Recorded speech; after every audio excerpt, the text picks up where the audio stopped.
First of all, good luck. Secondly, how's the team looking, and what's your overriding emotions heading into the game? Well, everybody is fit, which is great, although not unusual for a cup final. And yeah, we're excited for the challenge. Clearly, the team have improved over the last few weeks, shown tremendous character, resilience. I have to say they've been a privilege to work with every day on the training pitch, the whole squad, fully committed to every session. So it's been a great environment to work in. And yeah, now we have a fabulous opportunity tomorrow to achieve what we set out really from the moment we left Qatar a bit earlier than we'd have liked to. Alex Howell, BBC. What's the message been to the players ahead of the game tomorrow? Well, we haven't had too much time on the training pitch, but several meetings trying to assess the opponent, work out the best way to play against the opponent. So, but yeah, our messages haven't really changed throughout the 6-7 weeks we've been together. We've had a long-term vision. We've always broken that down into smaller pieces. We've got good experience of big matches now, and yeah, I think at these moments you don't need to say too much for the players. They don't need motivating for a game like this. It's about making sure the small details are right.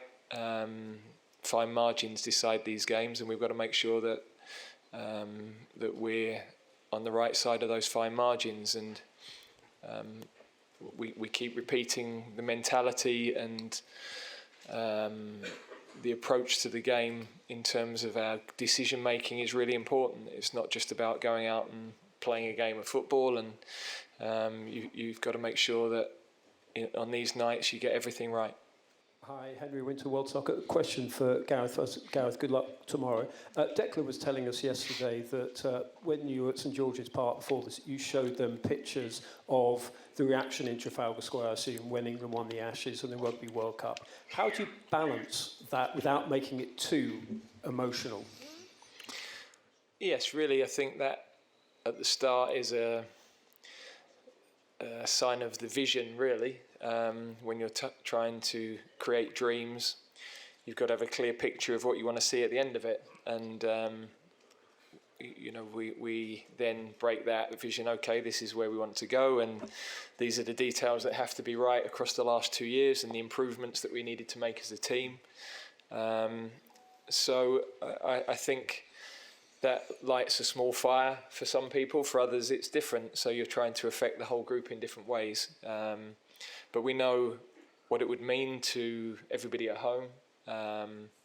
We know what it would mean to us as a squad, the hard work that's gone in, not just this group of players, but players that have been with us for the last 6 or 7 years who've played a massive part in this journey with us, and all of the staff that have been involved. It's really been a huge team effort. All of those people have helped create the culture that we have, and yeah, we would love to give everybody a special night again tomorrow. Ben Miltner for RAN. I have a question for both of you. In '96, Germany won the European Championship in England. Tomorrow, 28 years later, you're playing here in Germany in the final. Do you believe in fate?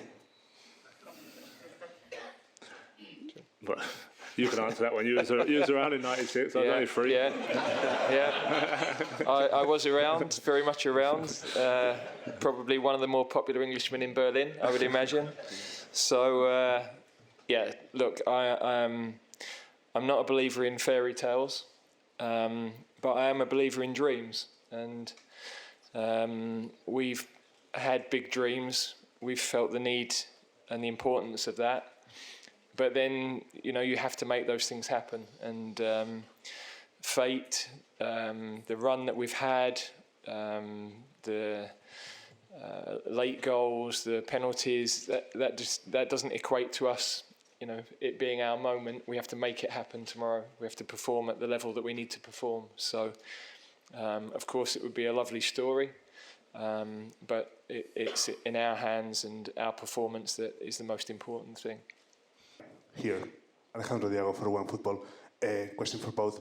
We are talking about you're facing one of the Spanish teams that has been playing better in the last weeks. We have seen in this tournament. What is your biggest concern about the Spanish team? What is your biggest worry right now, 24 hours before the final? Not so much concern, but my observations on the team would be that they have a very clear way of playing, a very settled team. They press really well with real intensity. Of course, like all Spanish teams, they keep possession of the ball exceptionally well. So, you have to be very well organised in the way that you play. But we've also kept the ball really well in the last few matches. In particular, we're showing our real selves and the side of ourselves, the version of ourselves that we wanted to bring into this tournament. That's been starting to come over the last 3 matches. So I thought we played very, very well against Netherlands, and that's our intention again tomorrow night. Hi, Gareth, Mitch Phillips from Reuters. A lot of people on the outside and fans were obviously hugely impressed with the Netherlands game and kind of changed their view. How much did it change anything for you, or did you think this is what we knew we can do, or was it an eye-opener? No, I think we've had to find a different way of playing as the tournament's progressed. When we came into the tournament, we had a lot of issues. Particularly at the back, in actual fact. A lot of players who had missed a lot of football. Towards the end of the season, John Stones hardly played for Manchester City. He's been absolutely exceptional. Mark Gay and Kieran Trippier, Luke Shaw, all out injured for months coming towards the end of the season. So, we've been trying to find the right blend and balance all the way through the summer, really. Lots of little issues to solve, trying to find the best balance for our attacking players because we've got super talent, but a lot that like to operate in similar areas. And we feel we've started to find that balance as the tournament has progressed. So I've really liked how we've looked. We look dangerous. We look like we can score goals again. And I'm happy where the team are at going into this game.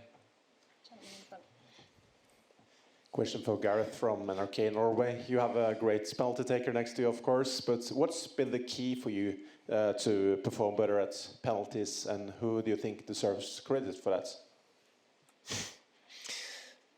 Well, a lot of people involved.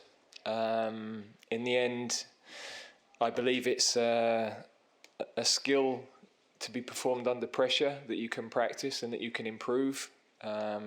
We've wanted to take control of those processes, feel in charge of it. It's obviously helped by the fact that this time around we've got a lot more players that take penalties regularly for their clubs. But nevertheless, we've now won 3 of our last 4, which is a big shift from where we were, where we'd won 1 in 7, I think. So, a lot of people have been involved. A lot of people can take a lot of satisfaction in that piece of work. And again, we have to be ready in case that's needed tomorrow. Hello, question for Harry. I'm here. Hello, Harry. Hortense Leblanc from the French website France Info. I'm sorry to ask a question like this, but you've never won a trophy. If it was possible, would you accept to exchange all your top scorer trophy against this Euro? And is this an extra pressure for you? Thank you. Sorry, to swap the trophies for the Euros? If I had the opportunity? Yeah. Yeah, for sure. Yeah. No, of course, it's no secret, that I haven't won a team trophy, and every year that goes by, you're more motivated and you're more determined to change that. And tomorrow night I have the opportunity to win, one of the biggest you could ever win, and to make history with my nation, which I'm extremely proud to be English. So no question, I'd swap everything I've done in my career to have a special night and a win tomorrow evening. But that's not the case. So there's a lot of hard work from now until that moment. But I'm really determined to make tomorrow night a special one.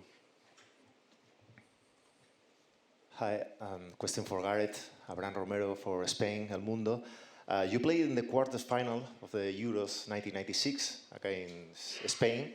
What do you remember about that game? And I don't know if it's any player that you remember from that match. Spanish player, of course. I played well. 0-0, defender's dream. We obviously won that game on penalties. Nadal is the player who sticks in my mind from that game in particular. Maybe Kiko played as well, I think, and maybe Luis Enrique in that team on the bench. So yeah, I remember it was a very tough game, probably a game Spain should have won, and but yeah, important day for England. Our games with Spain have always been close, always difficult.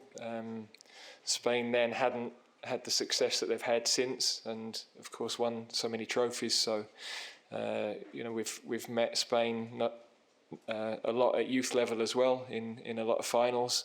So we know that their development of young players has been excellent for a long time. We've followed the project very closely, seen lots of the players that are in the team now play at junior levels. But our junior teams have also been developing and improving, and now we're starting to see those players come into the senior team as well. So I think two nations that are on a good pathway in terms of now and the future. Hi Gareth, this is Arthur Rennert from Holland. I'm curious, how do you look to the last 8 years since you have been appointed to the major developments and also to the mental resilience you increased? Like, how do you, in a nutshell, look to that? Yeah, I think sometimes you have to go through difficult nights as a team. We tried to change the mindset from the start. We tried to be more honest about where we were as a football nation. You know, I've travelled to World Cups, European Championships, watching as an observer, and watched highlights reels before the matches that are on the big screens, and we weren't in any of them because you only show the finals and you only show the big games. So we needed to change that. We had high expectations, but they didn't match where we were performance-wise. Now the high expectations are still there, but we have had consistent performances over, you know, certainly 3 of the last 4 tournaments, a quarter-final as well in the 4th. So in the end, you have to be always in the latter stages of the tournaments to be able to learn how to win those big games, and we're learning that. We've come through a lot of big nights now,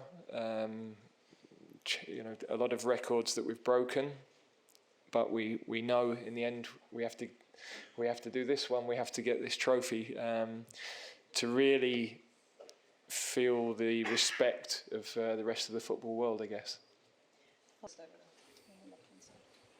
Hi Gareth, it's me from TRT Sport Veligit.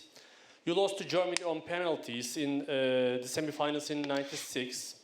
Your emotional looks after the match, that they are still in our minds, I have to say that. As a coach in 21, you had a huge disappointment against Italy in Wembley. I think you have very different and strong emotions, but maybe try to hide a little bit on your heart, I think so. Let us know your current feelings with all your sincerity and reality.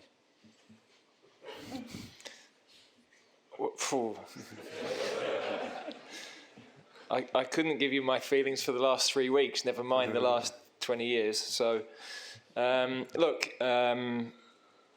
for me, those difficult nights have taught me that football can change so quickly. The difference between winning and losing is so small.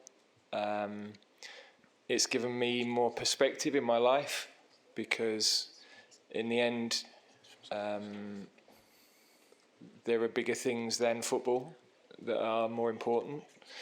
But football has given me an amazing life, amazing experiences, travel the world, be a part of something I love doing for, you know, nearly 35 years of my life. I couldn't have wished for anything more. To represent my country as a player, and then to be able to lead my country for 8 years as manager has been the biggest privilege I could possibly have. So tomorrow, I don't have any fear of what might happen because I've been through everything.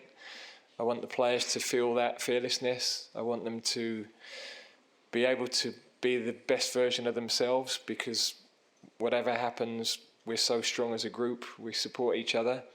And I think if we're not, I said earlier in the tournament, if we're not afraid to lose, it gives us a better chance of winning. And that's very important for us. So, yeah, I'm personally excited for tomorrow. Looking forward to playing in an amazing stadium. It's been a brilliant tournament. I have to thank everybody here for the way the tournament has been run in Germany. They've put on an amazing event. We've been made very welcome, particularly in the village where we've been staying. Everybody's been wonderful to us. So we're looking forward to this last step now.